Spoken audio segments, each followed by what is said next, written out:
मोदी जी 5 साल पहले जब प्रधानमंत्री बने तो सबसे बड़ी चिंता लोगों की थी भाई ये तो गुजरात के मुख्यमंत्री रहे, कोई अनुभव नहीं है, विदेश नीति कैसे चलेगी।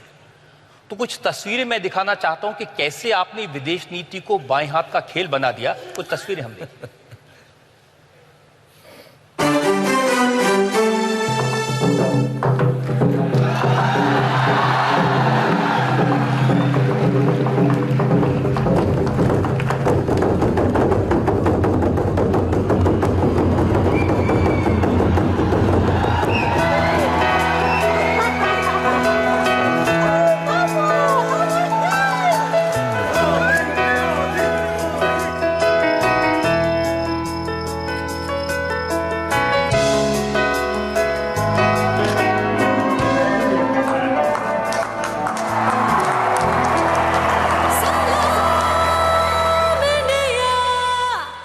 एक गरीब परिवार का कोई विदेशों में पढ़ा हुआ व्यक्ति ने एक चाय वाला इतने बड़े बड़े दुनिया के राष्ट्राध्यक्ष इतना नॉर्मल।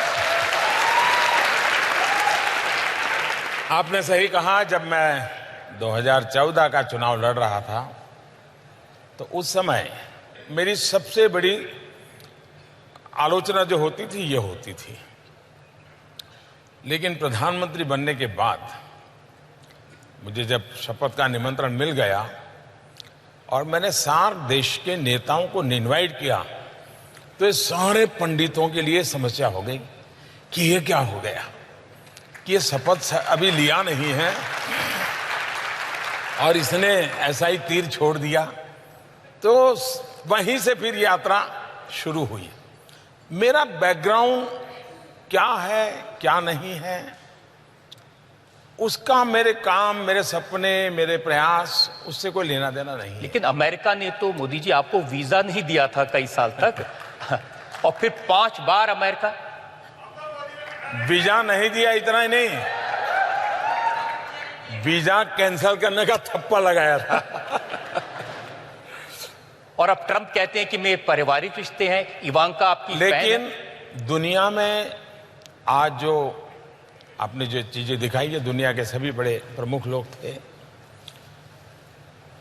दिमाग से ज्यादा व्यक्तिगत रूप से मैं दिल से काम लेता हूं।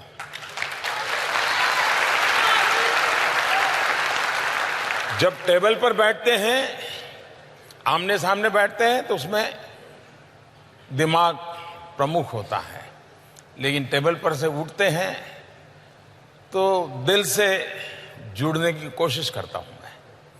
और मेरी इतनी समझ है कि बाकी चीजें एक और है, आपकी पर्सनल केमिस्ट्री कैसी है वो मैटर करती है। और उस बात को मैंने करने की बड़ी कोशिश की। इससे भी ज्यादा पूर्ण बहुमत की सरकार हमारे देश में, हमारे पॉलिटिकल पंडित भी इसकी ताकत नहीं समझते हैं।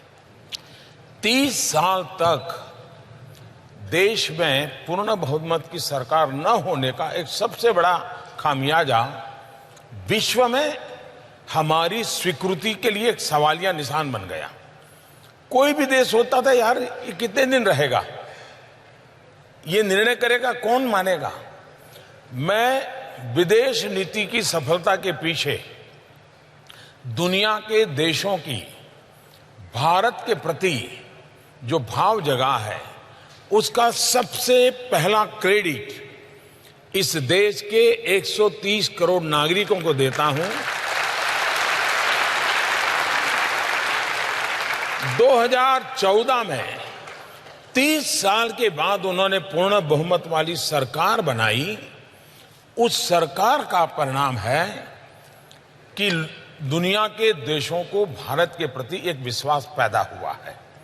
पूर्ण बहुमत की सरकार की बहुत ताकत होती है। इस चुनाव में भी मैं देशवासियों को यही कहता हूं कि भारत जैसे विशाल देश और आने वाले दिनों में एशिया की सेंचुरी की जब चर्चा करते हैं तब भारत का रुतबा और बढ़े, ये हिंदुस्तान की 21वीं सदी के लिए उपयोगी है।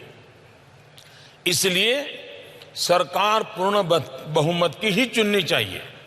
पूर्ण बहुमत वाली सरकार अपने साथी दलों को साथ रख करके आगे बढ़े, ये भी भारत की विशेषताओं के कारण आवश्यक है।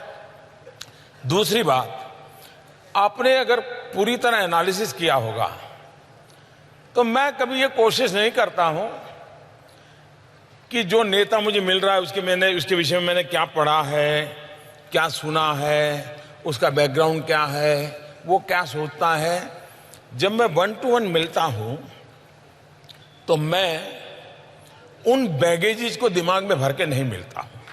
वो जैसा है वैसा मैं उनसे मिलता हूं और मेरे फर्स्ट एक्सपीरियंस के आधार पर चीजों को मैं स्टेप बाय स्टेप आगे ले जाता हूं। उसके कारण सामने वाले को भी एक समाधान होता है। वरना दुनिया के किसी नेता के विषय में प्रोफाइल पढ़ के जाओगे तो 50 की चीजें होती हैं, उससे कभी हम सही मूल्यांकन नहीं कर पाते। और तीसरी बात, कोई भी बात करूं, मेरे दिल में कभी ये इच्छा नहीं रहती है कि मैं अपना प्रभाव छोड़ के आऊं। ये बिल्कुल मेरे मन में इच्छा नहीं रहती है। मेरे दिल में एक ही भाव रहता है, मैं उसे हिंदुस्तान के लिए आकर्षित करके ले जाऊं वापस।